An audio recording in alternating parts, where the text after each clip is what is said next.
Hello and welcome to another edition of Nash Incorporated Reviews.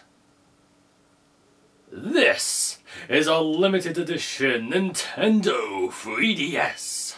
And this is a box full of Nintendo 3DS games. Sold separately. Got an idea? Let's review these fuckers. Alright, up first we've got Pilotwings Resort. This was one of the first games released for the 3DS, and as you'd expect, it's mostly just a filler title. But it's not a bad little game on its own. What you'll be doing in this game is selecting from a wide range of airborne vehicles that you can use to explore the island at your will. And apart from a couple of missions in mission mode, that's all you're getting out of this game. It's more for casual gamers and it's mostly just to show off the capabilities of the 3DS, but it's not a bad title to chill out to. Next up, Tetris!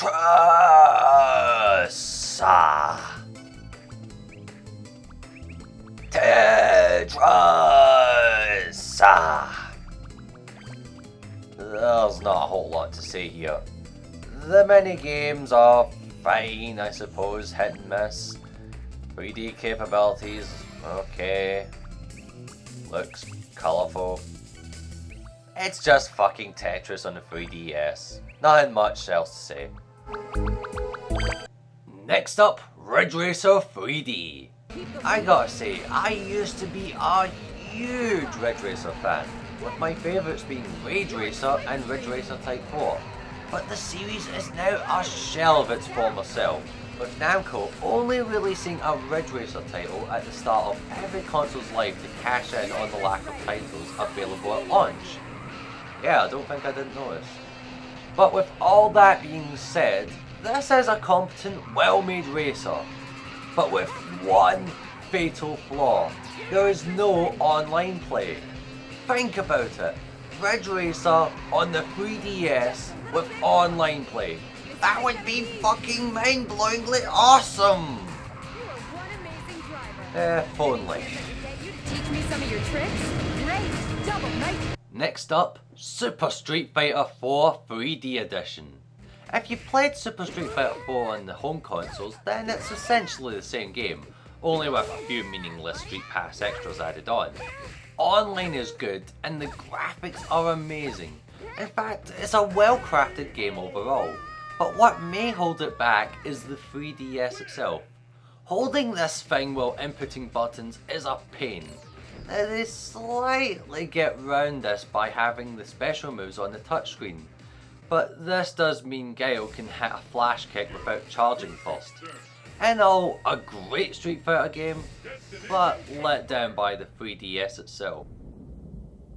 Now from one fighting game to another one, Dead or Alive Dimensions. This game was made to recap the events found in Dead or Alive 1 to 4, so you'd think the story mode would be awesome. But it fails, and fails badly. It's like if you were to get a book but most of the pages are missing. So the only people who would get it 100% are the people who already know about the story. Makes sense. The rest of the game, however, is awesome. And while it doesn't have the polished gameplay that Super Street Fighter 4 does, this game is much easier to control. And to be honest, that made the difference. So if I were to recommend a fighting game to you for the 3DS, it'd be Dead or Alive Dimensions.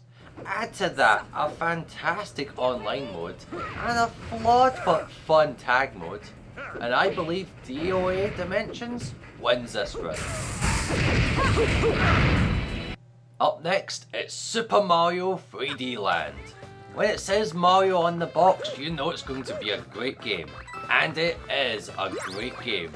Platforming at its finest, and the 3D works like magic. Nintendo does it again. No real complaints with this one. It's a game changer like Mario World and Mario Galaxy before it. For 3D platforming, Mario is once again the one to beat. Next up, another Mario game. Mario Kart 7. Again, cause it has Mario on the box, it's gotta be good.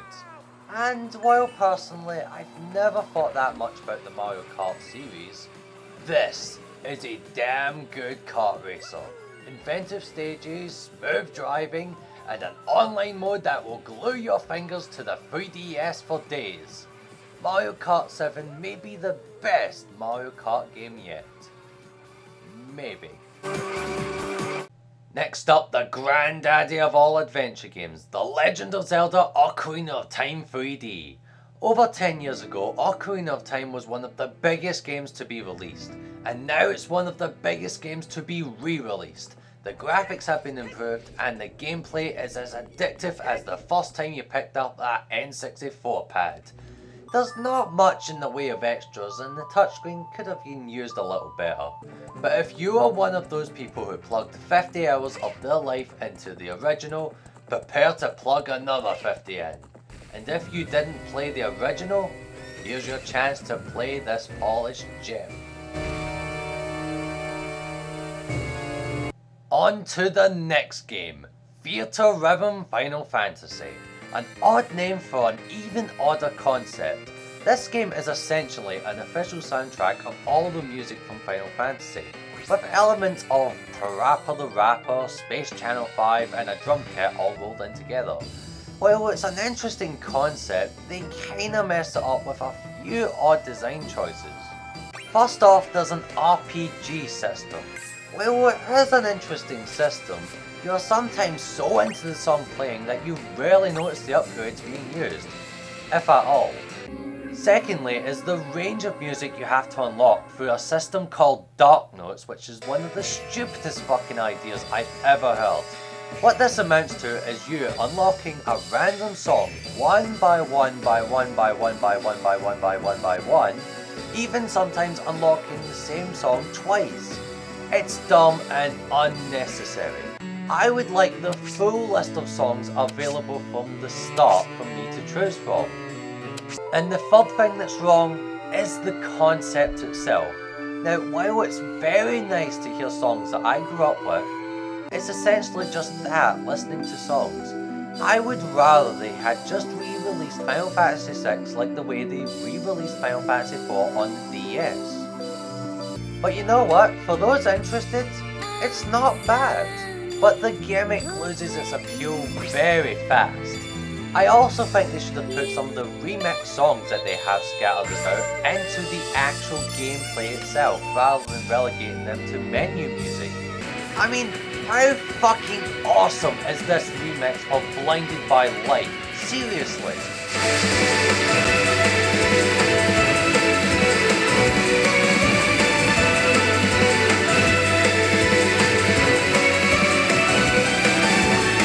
Next up, Sonic Generations. This is a pretty good game. Not as good as the home console game, but it does have a competitive online mode, which was missing from the home console versions. And the bosses are much better made. There are some issues, however, like classic Sonic gaining the homing attack early on, which defeats the idea of classic Sonic. Also, modern Sonic for 98% of the game runs on a 2D platform instead of mixing it up 3D, 2D, 50-50. There's also no level for Sonic Heroes and Sonic Rush Adventure. And no, the Egg Emperor does not count. But the biggest insult, and I think everybody can agree with me, is the 3DS coin system. In Sonic Generations, you can select from 100 missions. But to unlock these missions, you must first put 5 coins to unlock one mission at a time. You can also unlock some by playing the main game, but I only unlock 60 missions this way. So, you need a grand total of around 420 coins to unlock every mission, and you can only get 10 coins per day by walking around for 1,000 steps, or by shaking your 3DS like a fucking idiot for 5 minutes. Thankfully, my years of masturbation has kinda paid off this way. Up next, Mario and Sonic at the London 2012 Olympic Games. Rolls right off your tongue. There's too many games to list them here all in the one go, so I'll just say this. Some games are easy to get into, but some aren't well explained enough. And the games themselves feel more like interactive cutscenes a la Resident Evil 4 than interactive games, due to the screen going black to load up the next section. It takes you out of the action. This game also has a story mode, believe it or not, where Dr. Robotnik and Bowser are not invited to the Olympic Games, so they plan to destroy the festivities. Mwahaha! Somebody better tell them that London has set missiles on rooftops for this type of incident. No, I'm really not joking about that, they really have. Up next, Resident Evil Mercenaries 3D. This is one of the more controversial games of the 3DS. More on that later. In Mercenaries 3D, you run around killing bad guys in a row to get high score. It's only just worth it for the online included, but it's pretty much the same Mercenaries mode found in Resident Evil 4 and 5. It's only worth it if you love Mercenaries that much on those games that you'd buy this. The game doesn't look bad close up, but from a distance, it shows its ugly side, and the sound is awful. Oh, and the controversial part of the game? You can't delete saved data. Now that's low even for Capcom. They only did that so it would kill the pre-owned market that little bit more. It also came with a quote-unquote free demo of Resident Evil Revelations. Speaking of which, and last but certainly not least, Resident Evil Revelations. You know those people that complained about the direction the series is taking and wish it'd go back to its former roots? For those people, this is your game. Kind of. The story centres around the history of the BSAA and Jill Valentine's cruise on the ghost ship from hell, filled with creatures that Satan wouldn't pet for a dare. The story is typical Resident Evil cheese, but it is intriguing, and it is interesting enough to keep you focused on the goal at hand. And what can I say about the game itself? It is the best game on the 3DS so far. The gameplay is brilliant, the atmosphere is amazing intense, and the graphics are beautiful. In a twisted, hellish sort of way. Everything about this game screams brilliant. But perhaps the weakest part of this game is the online mode called Raid Mode. Even when I say this, it's still a good mode to kill some hours. In Raid Mode you can go solo or team up with a partner to get from one side of the course to the other, defeating monsters along the way.